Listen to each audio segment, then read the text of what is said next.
Heɗen ɗo e Mbam Diadje ina commune Bo Sare Bakka e nder arrondissement Bo Koumbal département Bo Kaolack. ɓeɗo mbiyeten noon ko julliɓe caggal nde ɓe mbaɗi balɗe 15 e suudu funnague walla mbiyen sukkere ko hande noon ɓe cuwoto ɓe gondi e selbeji mumen ɓe jimana ɓe natoya e o galle mo ɓe bismete.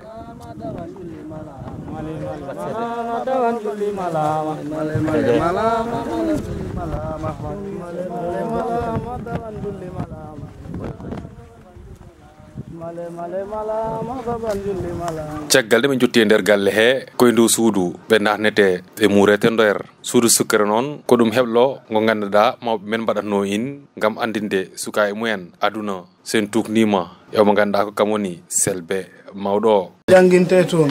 ko idal hoɗo ɓe dewrata jinnaɓe mumen e siɓe garti noɓe koddirte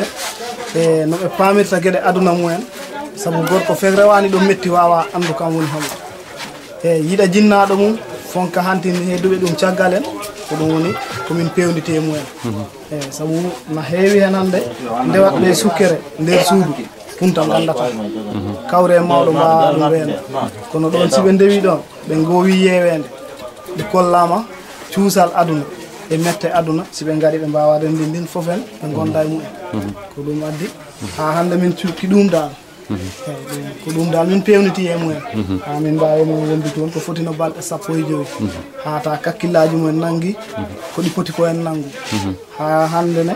ɗone siɓe immima ɗo bimbi janggo ɓe mbawa tam suka ɓe ganda ko hono suka yarnite hakkude mumen mawɗo kam Selbe o noon holliti tigui ɗiɗo julliji noon maɓe muure kamen foof hondumumen koye ngal tan yaltinte ɓe nodda yummiɓe ɓe gara ɓe mbaɗa ɓe test ɓe daara daka ɓe keptinat ɓiɓɓe mumen. Kumba andani wawi sawno ok Kumba o sawno e Kumba ar sawno Kumba no kaɗumo sawno puso tire gar to to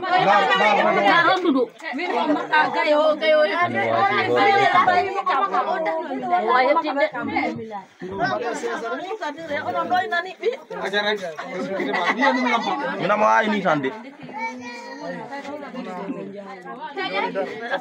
ni tani ma lampa ni tane ɗum lampa o wi kam bo yiɗi mo wawi heptin julli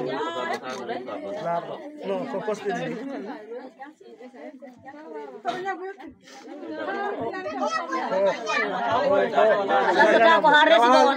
o wi ko taranti kay mamu e darok non non rango ha bo siso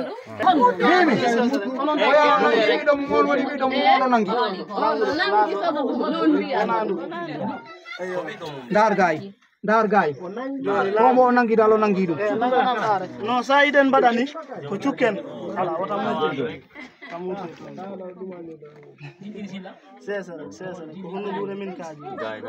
kondu la fa wana do ha o joni dalo wi kam ko ombo nanguno hakkille andi ko min aydi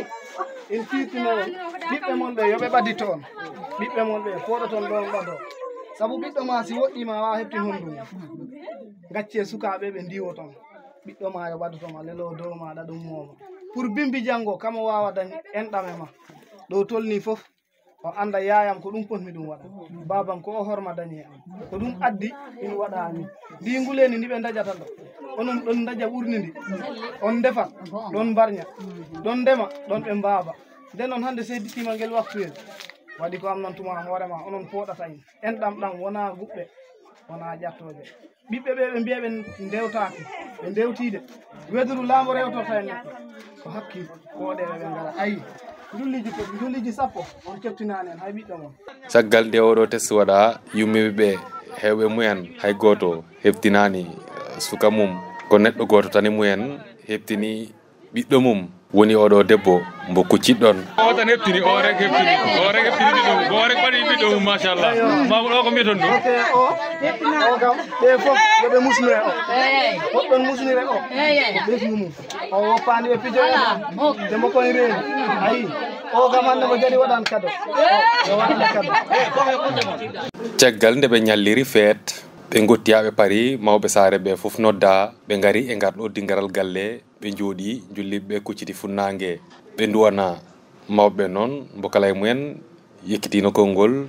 ngam yettude selbeji ɗi e darde nde ɓe dari ha julleji ɗi fof mbawi funto e jaam. Kono nde ɓe duwani sukaɓeɓe nde ɓe mawnata ha ɓe mbawa waɗan noon kamenne sukaɓe mumen. Kono no selbeji ɗi kamne kay ɓe belti e hoolare nde mawɓe ɓe dañi ha ɓe desniɓe ɗiɗo julliji ha ɓe mbawi funto e jaam. Ɗum noon woni sukkere walla mbiyen suudu funnangue na jeeya e formation ji ɗi ganduɗa ko ɗum mawɓe mbaɗananno sukaɓe mumen. Siɓe punti ɗon noon maɓe gon worɓe timmuɓe